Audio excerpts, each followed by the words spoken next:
I think I've definitely been to worse boxing matches, but I don't think I've been to any that were this chaotic. That's it. That's my intro. I'm Amanda watching Swell Entertainment, and I am exhausted, and my nose is stuffed up because it's overcast here in LA now. That's what I came back to, and my allergies decided that my sinuses needed to be swollen, so that's fun. But basically, I just got back from Nashville 2 hours ago. And before that, I was at the after party. And then before that was the fight itself. So I'm just a little fried. I'm a little sunny side up, if you will. I'm feeling better than I have for previous times I've filmed, but I keep doing this to myself. You see, I'm not immune to grind culture, apparently. I thought I was doing very good. No, I've just taken on a more chaotic view of it, I guess. It's not healthy. I keep doing this to myself. You guys aren't making me do this. I do this and I get you content, so it's fine. But before we get to dudes punching each other, let's first talk about our sponsor for today's video, Proven Skincare. Full disclosure, I have done Accutane, so I'm not really worried about breakouts and acne spots just because I don't get them anymore. But something that has never changed even before doing Accutane is the fact that I have dry combination skin, and that leads to a lot of fine lines and obviously dry patches. And that is what Proven is helping me work on. And they sent me my personalized 3-step skincare routine. Maybe you're not sure what you're worried about, but that's exactly why Proven does their quiz. They will bring you through a variety of questions to get exactly to the root of your issues, even if you don't already know what they are. Once you complete your quiz, you will get a 3-step skincare routine like me. They sent me the personalized cleanser. You're also going to get a personalized day moisturizer. Personally, I love that this comes with 30 SPF because I don't even sit and film in my apartment without sunscreen on. And a personalized night cream. I've been using my Proven system for over a week now, and I truly have seen a difference in the clarity and the color consistency of my skin, as well as the bounciness of the surface of my skin. Get your 3-step customized skincare routine for just $99, 50% off retail price when you use code SWELL20 at checkout. Again, that's code SWELL20 to get your Proven system for just $99. Simplify your skincare journey with Proven. Thank you again to Proven for sponsoring this video. But anyways, today we are talking about the latest event from Misfits. Survivor Tag? Misfits and DAZN, their Series 8, okay? Misfits 8, I guess. Obviously, Misfit 8 implies that there have been other fights, because there have been. And some of them I've been trying to go to, some of them it just doesn't work out. A lot of them are actually more prevalent in the UK. So it's a little bit more difficult for me to get over there for a boxing match and to justify that for a video. But this one was in Nashville, which is obviously almost the entire way of the country away from where I am here in Los Angeles. But what got me about this one was, one, I knew one of the fighters on the Survivor Tag thing, and also Survivor Tag. Survivor Tag as a concept, I was intrigued by, because I've seen a lot of tag team fights, and usually they don't go well with the influencer fights that I've seen, actually. Predominantly, I've seen them with the IFL leagues, influencer fight leagues, and they typically end outside of the ring, where someone refuses to get tagged in. To see something like Survivor Tag, where they have no choice but to tag in, you can't deny being tagged in, and you can tag in anyone, I was very intrigued. The day that they announced the lineup, I listened to the Twitter Spaces from Misfits and Happy Punch. Now, Misfits is the organization that does the actual fights themselves, like Social Gloves, like Creator Clash, etc., like Influencer Fight League. But then you have Happy Punch, which is Happy Punch Promo. Now, it's my understanding that they represent a lot of these fighters, and they also promote a lot of these fights and things like that. And it's my understanding that they are affiliated, at least affiliated, if not run by Keemstar from Drama Alert. Or I guess formerly Drama Alert. I was listening to the Twitter Spaces, and I was like, okay, nothing crazy, but the Survivor Tag I wanted to hear more about. And then there was one fight on this card that in the Twitter Spaces got a little heated, and I was immediately like, I need to be there. For all of these fights, if you're gonna fight, whether you're a content creator, a TikToker, a YouTuber, if you've just wandered into the lineup, what have you, I don't mind. Take it seriously. You are in a ring, you can have grave bodily injury. This could ruin your life. This could lead you to a whole new path of life, okay? Take it seriously. And so during the Twitter Spaces. There was one fight in particular, I believe, between these two. Anthony Taylor and Paul Bamba, I believe. Bamba is the one that said the line I'm about to talk about. I believe it was Taylor at the time. There's been a lot of changes to the lineup, so there's going to be instances where I reference someone who is no longer on the card, and then there are probably going to be times where I reference someone that was added to the card that is no longer on the card, that is now, didn't even fight. So there's a lot happening here. It adds to the chaos. Bamba was on the Twitter Spaces, and everyone was like talking like, oh yeah, hey man, tell us about your fight. What are you looking forward to? You and Anthony Taylor. And Bamba said, yeah, my opponent's messaging me talking about like, let's make some drama. Let's make this entertaining.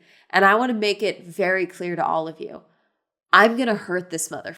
I'm going to hurt him. I'm going to take this so seriously. I'm going to hurt him. And he was stone cold about it. And I was immediately like, I need to be there because I thought this was going to be a bloodbath. I thought it was going to be insane. I thought this was going to be like Dad Matt Watson times 20, like insane. So I messaged Keemstar on Twitter and I said, hey, listening to the Twitter Spaces, would love to come check out this fight, want to review it. Actually, I can tell you exactly what I sent him. Here we go. So I messaged him on June 14th. Hey, Keem, I heard the Twitter Space and I think this next fight is going to be insane. I want to do a review of it. Any chance of me getting a press pass? And he said, I'm not sure if I can get you a press pass, but there are VIP passes. And I sent the eyeballs emoji. He said, basically, you can buy like a $300 seat for like only $20. And I said, totally down. It's going to be a secret link that I'll be able to get to you. That would be great. And then the 21st, a week or so later, he said, yo, sent the fight card again, and then $200 floor seats for $20 each. This link is for other influencers and your family, friends. Sent me the link and then the password. And then I bought my ticket immediately, just got my ticket. Thank you so much. Can't wait for the fight. Okay. And so I got ringside seats right by the walkout line for the fighters to the ring for $20. Thanks, Keem. I was not there for the press conference. I was not there for the weigh-ins and all of that. All of that I heard about on Twitter and saw after the fact. I did not see it. I was not there. During the press conference, like I said, adding to the chaos that is Misfits, they decided to rent a house in Nashville and put up half of the fighters there. Some of them were opponents, all living in the same mini castle, okay? And I'm telling you, it was a castle. They had the after party there as well. And there was a moment where they turned out the lights, trying to turn on like the mood lighting or whatever. And I was like, this is the moment they start picking us off one by one. This is where they start hunting us. It had that vibe to it. Also, the drive to get there through the woods, like I had to hitch a ride back to downtown Nashville before I could go to my hotel with a group of guys. Because I was like, if I get in an Uber alone, you guys will never hear from me again. I will be murdered in this just stretch of road. It won't be good. But then they also, during the press conference and all of that, so there was a bunch of arguments. There was a bunch of fights. There was a bunch of mean mugging. There was a bunch of like scraps. But during the press conference as well, one of the undercard fights, in this case, Alex Stein versus Modine, there was an altercation that led to this fight being canceled and Alex Stein, I believe, having to agree to do sensitivity training because Alex Stein took it upon himself to throw a bucket of hot dogs at Modine across the table and then started saying, like, I know you like pork, right? Modine is Muslim. So obviously this led to an altercation. It destroyed the press conference area and it led to Alex Stein being removed from the fight and the fight being canceled. Modine did not want the fight to be canceled. He in fact made a video asking for Happy Punch and Misfits to let the fight, and I think DAZN as well, to let the fight go on, that he still wanted to fight. And there was claims made that he was crying at one point because he spent all this time training and flew out to Nashville all to have this canceled. And he said he would I would rather settle this in the ring than have it settled like this and all this stuff. But this fight was canceled obviously because this was not just incredibly insensitive, it was incredibly up. And there's a lot of back and forth on it. I don't think it's okay. And that's just my personal opinion. I don't think this should have happened. And I don't know if I agree. Considering the rest of this fight, I mean, I don't know. I think in this instance, I don't know. Because in this instance, I would say I would talk to the person that had the pork thrown on them. Apparently, it was confirmed that the hot dogs were not made of pork. However, he yelled, "You like pork, don't you?" He definitely wanted Modine to think these were pork. I think that's what the organization probably should have done, is defer to Modine and been like, what would make you comfortable in this situation? Do you want to fight? what do you want us to do? That type of thing. But now it's just done. And basically Modine still very much wanted to fight. So Happy Punch, I believe, or Misfits had tweeted out that a bunch of YouTubers stepped forward. I know of at least one YouTuber that was asked to fight, Wavy Websurf, and I believe he could not have done it. He said he was like, I'm just not able to box, you know. Again, someone who's been training for months versus someone who got a day or so notice, that's a bit much. The fight was canceled ultimately. Modine, I believe, was still there. I don't remember seeing him exactly, but I believe Alex Stein was not allowed to attend, is my understanding, but I'm not certain. Another fight that was altered was Brandon Herrera versus Action Man. I believe Action Man had an injury or something and had to pull out earlier. Another fight that changed was this one between Alan Belcher and Hasim Rahman Jr. Alan ended up fighting Chase D'Amour. Chase previously has fought in another Misfits fight, I believe the last one. And there was a lot of controversy in that one because Chase knocked out his opponent and then kind of kept punching once the guy was on the ground. Led to some people rushing the ring. It was not good. So the final lineup for the event ended up being, for the main card, was the AK Guy versus James Sellers, Alan Belcher versus Chase D'Amour, and then Dean the Great and Walid Sparks versus Yuddy Gang TV and APAP. Did they change the full tag team other than Walid? Yeah, they changed the full tag team. And then the Survivor tag has been the same with Nick LMAO, Swarms, Ryan Johnson versus B-Dave. And B-Dave I've actually previously seen fight in his first fight for the Influencer Fight League, IFL, last year. So that's what I knew going into this. But once I got to the venue, it was at the Municipal Auditorium in Nashville, the Nashville Municipal Auditorium. Now I knew my expectations should be low because my Lyft driver from the airport to my hotel when I first got to Nashville asked me why I was in Nashville, and I told him why I was there for a YouTube boxing event, all this stuff. He was like, "Oh, where is it at?" And I said, "The Municipal Auditorium." And he said, "Oh, yeah, we locals call it the Miserable Auditorium. It's a piece of history, but it's very old. It's very, very old." I was like, okay, good to know. So I wasn't expecting too much. So I got there. And now, again, this is what always gets me. Ticketmaster either is wrong or like there just needs to be better planning across the board. The tickets say that the doors open at 5. However, instead, they ended up letting us in at 5:30. The event started about 6 still. Like they did start around that time. 6:30 is when the undercard actually started fighting. The stream, I believe, was supposed to start at 6 or 7. So it was just a lot of numbers all over the place that I don't think were correct necessarily, but it wasn't a big deal. But I figured that something was probably wrong with the amount of tickets that were sold because someone from the auditorium kept coming outside and saying, if you are here to buy tickets, the box office is open, go through these doors. And then one person would go through. If you're here to buy tickets, come over here. One person would go through. They did that about 5 or 6 times. They asked if anyone was there to buy tickets. And most of us were not. We already had tickets. But the fact that they kept asking made me think that they hadn't sold a ton. So to my knowledge right now, I do not have the pay-per-view numbers. So it'll be interesting to see how those do. Obviously, they don't really do pay-per-view. It's on the DAZN app, so I don't think it necessarily matters. They're not necessarily pay-per-view. It's just like viewers on DAZN and all of that. But I have quite a bit of footage of the actual stadium itself repeatedly to show that basically ringside on the floor, fairly full for the most part. My row, I was row 5 right by the start. There were some people sitting next to me at certain points, but it was fairly empty actually for a bit. And then the outer ring, like the lower level of the stadium auditorium area, was pretty sparse, not very full whatsoever. I don't know what those exact ticket prices were, but they must have been cheaper than the $300 tickets that I got for $20, okay? And this is my understanding that it's an ongoing thing with Misfits, that they're not selling out a ton because that's why they have the lights the way that they do. They turn out all the lights in the auditorium. They have black curtains covering the other halves of the stadiums. And then they have lights that kind of shine down directly into the rings, so it's harder for the cameras to see outside of those lights. So they only see sort of what's at the very edge of the ring, which is people actually being there. Get inside, find the bathroom, because I'd been standing outside for a long time. Then I got a pretzel and a soda. The pretzel was delicious, by the way. Fresh, toasty, Oh God, wonderful. And all the employees at the auditorium were very sweet. Everyone was very nice, which was, I guess, you could say is Southern hospitality. I don't know. But everyone was very nice, and I appreciate that. Walked out into the auditorium, just kind of walked straight out. And there was no one to kind of guide us to our spots. To be fair, we were there fairly early. But something that I think was a miss was that there was no labels for the seats areas. So I was in ring side A, row 5, seat 2, all right? Trying to find ringside A, aside from where I know where I bought my ticket, was not easy, okay? It was something that we basically just kind of had to all play telephone for. Eventually I found it, but like there should at least be a sign or someone be like, oh, you're in A, you're over here, you're in B, you're over here. And then I saw someone, because they were sitting in front of me originally, and then someone came up and was like, oh, hey, you're in our seats, to these two dudes. And I was like, oh, like I'm thinking they're in the wrong spot. No, they were in row 11.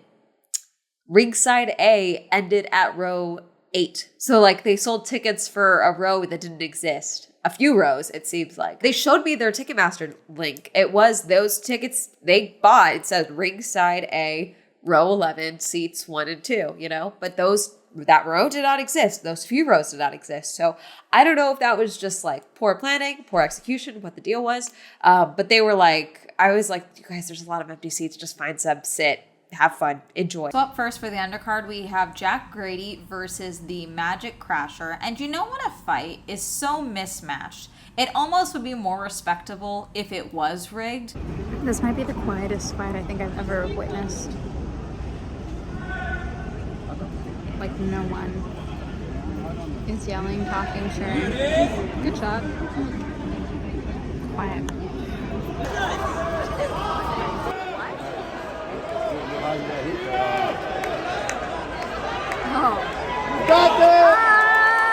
Next up, we have Unbear versus Korn. Now, in all of these boxing matches, I usually make jokes about how I like sassy little twirls coming from the fighters in the ring. It's just something that I find enjoyment from. But I truly think now that I can really place money down on the twirl to chaos ratio of these fights based on how many twirls I do end up seeing, because the amount of twirls that happen in the ring on this night was actually a little ridiculous.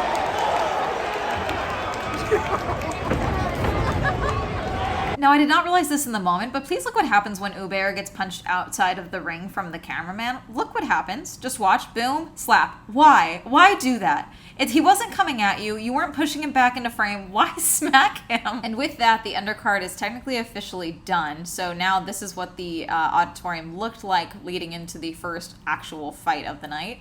And now we have James Sellers versus the AK guy. Now, unsurprisingly, the AK guy won. And I'm not saying that against James. I'm saying that James had like 3 weeks worth of training to go into this fight. And he put up a valiant fight. That's an insane hit. There's a lot of great hits here. James, you should be proud. But also, you got your ass kicked.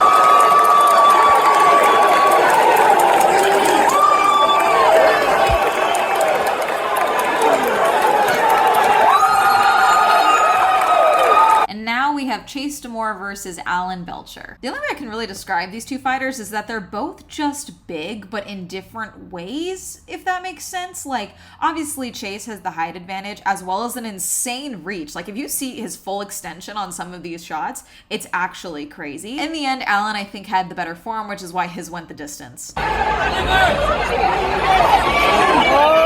first fight to go the distance if they end this.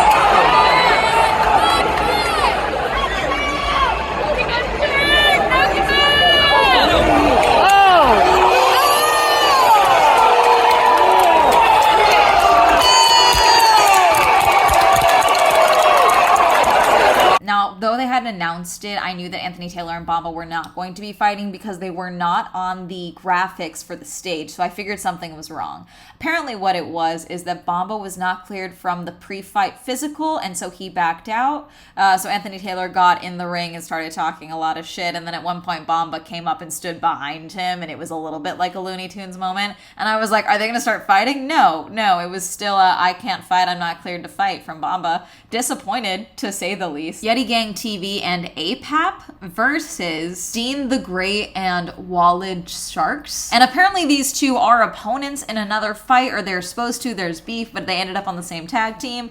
And, you know, I don't know, the enemy of my enemy is my friend. No, these two were not friends at all. They played You've got a friend in me from the Toy Story soundtrack, and these two were not having it, walking out. There was a lot of sass in this fight, but what I really liked about this fight is I think this was hands down the most impressive fight that I have seen in my history of covering these fights. These guys were so all evenly matched. It was actually crazy. These four could have been the Survivor tag people, and I think it would have been an insane fight to watch. The frequency of the combo, the speed that these guys were going at was absolutely insane. Oh! Jeez! Keep your footing. Yeah, for real. Crazy combos in this one. Jeez. Oh, he's staying in. Oh! Jeez.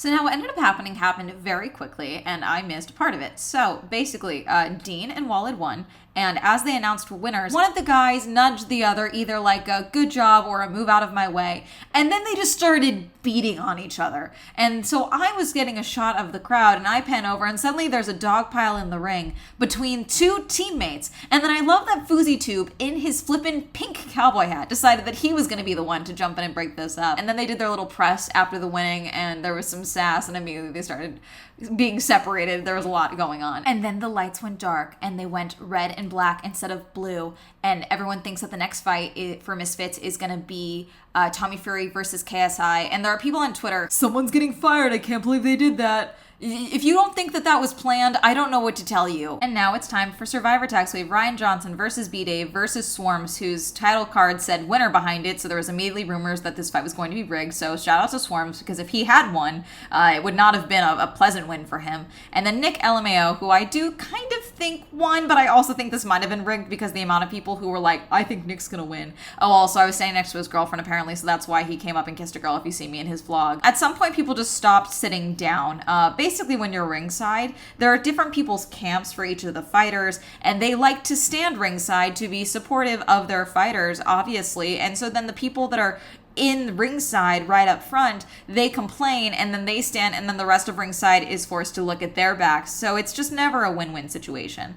Basically, the problem with this fight, because it did start out very entertaining, and I did like the concept. At the start, I think there was a very good breakup of different fighters fighting different people. There was a good amount of tagging in different people. However, I think because of the nature of this, kind of end up developing a teammate, even if there isn't teams, basically. So I think the way to get away from this and the way to prevent people ending up fighting each other, because by the last 2 rounds, basically, it was basically a standard tag team. There was no mix-up as far as the teams go with who was in the ring at any given time. The way to get around this, I think, is that when someone tags in, the opponent, the other side, cannot tag someone else in for at least 15 seconds. There's got to be some form of a buffer window or something so that whoever is tagged in can't immediately tag someone else in. You know what I'm saying? There's got to be some form of a buffer window so that we get a little bit more variety in the fight. Maybe also whoever you last tagged in, you cannot tag in again for at least 1 tag in. I don't know. Nick did end up winning. He did spend, I would say, the most amount of time in the ring. I do think it would have been either him or Swarms, and I think they kind of shot themselves in the foot. I am also this camera guy who's looking around very confused. At some point, the people that were in front of me in ringside did start getting into a fight with the Misfits people. Apparently, they were arguing with the fact that people were standing, and this led to a whole mini altercation where they were just yelling and arguing. And I kept filming because I'm thinking like, oh, they're gonna start fist fighting. And then at one point, Taylor Holder got involved. When did Taylor Holder just come back into the scene? I don't know. Anyways, Nick won, and that's kind of it. I ended up being sat nearby quite a few other YouTubers. We all seemingly got the same code, basically. So we all ended up kind of sitting same area together without even realizing it, without knowing that we were all going to be there. That's how I found out about the after party. And I was like, oh, okay, cool. Thanks for the link. Thanks for the address. I was going to try my luck at crashing, but I also should know it ended up being invited by Keem during the fight. So I was, in fact, invited to the after party. So I typically don't talk about after parties of social media events just because I do feel like that's kind of a different environment. It's a little more low key for the most part, despite what you may think. Everyone's kind of like not working. Some people are taking content. In this instance, someone was dead ass live streaming. So I could talk about it because people were doing it.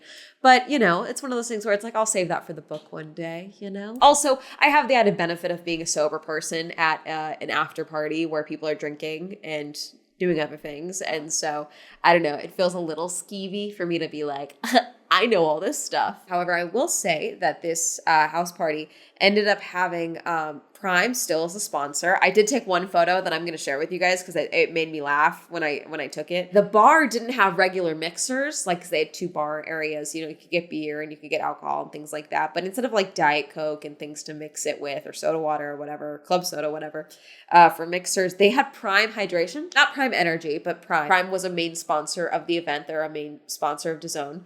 And I believe Misfits specifically, but I'm not certain. I think this might be the most hydrated I've ever been after a party because I don't drink. And I just kept going up and asking for Prime. And they were like, do you want us to put tequila in it? I was like, not really. Thank you, though.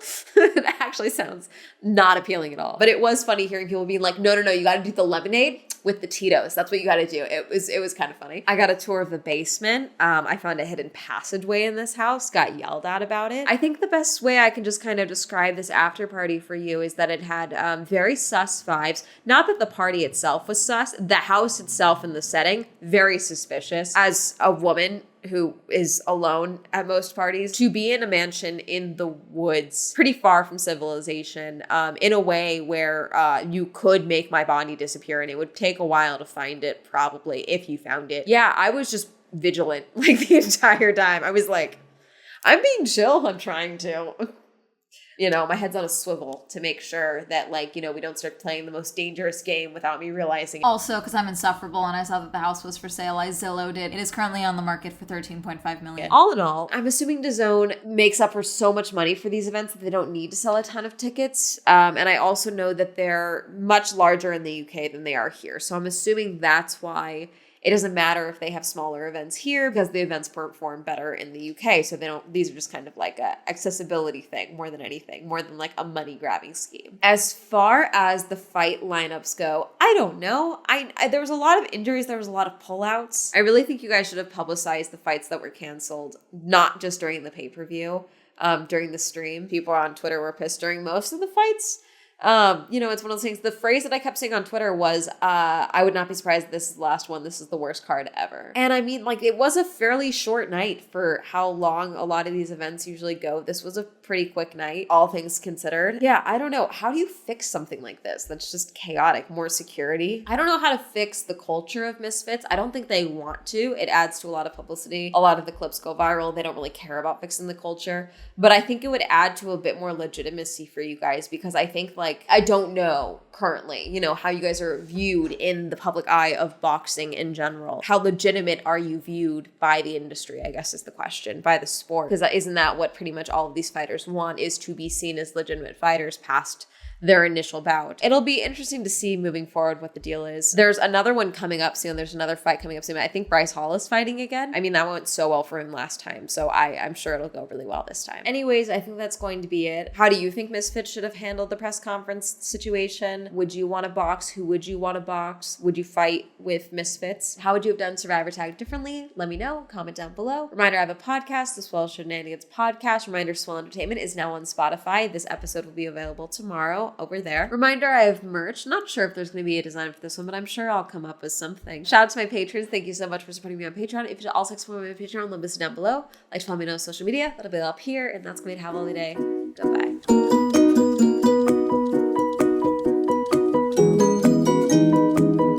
I do go back and forth on whether or not that brawl in the ring after the tag team was rigged or not. If that was planned, hey man, let's do this now, that type of thing. They're actually just hyping it up for drama. But I don't know, they went kind of hard at it. So I go back and forth, depends who you really want to believe. I think I've just seen some of the attitudes from these people, so I don't doubt that they would try and kill each other at the slightest provocation. Thank you, Amy, Andrew, Alan, Awful, Aslan, BJ, Cameron, Christopher, Chris, Crispy, Crispy, Crash, Shannon, Corey, Daniela, Dirty One, Jacqueline, Dawn, Donnie, Elliot, Evan, Eric, Eol, Ghostly, Hopeless, Homer, Jay, Incognito, Jasmine, Joe, John M, Jordan, Joseph, Kenny, Kim, Kristen, Lauren, Lamb, Leah, Lex, Louisa, Luis, May West, Madeline, Matt, Matthew S, Mumord, Medic, Michael J, Michael T, Micah, Nathaniel, Hat, Pen, Pink, Philip, Richard, Rob, Rosie, Red, Robert, Ross, Ryan, Sam, Serena, Skylar, Simon, Tasha, Timothy, Heavenly, Plastic, Tyler, Tenzin, Tom, Thomas, Qwerty, Victor, Randy, Winter, Will, Wendy, William, Zendry, Zwing.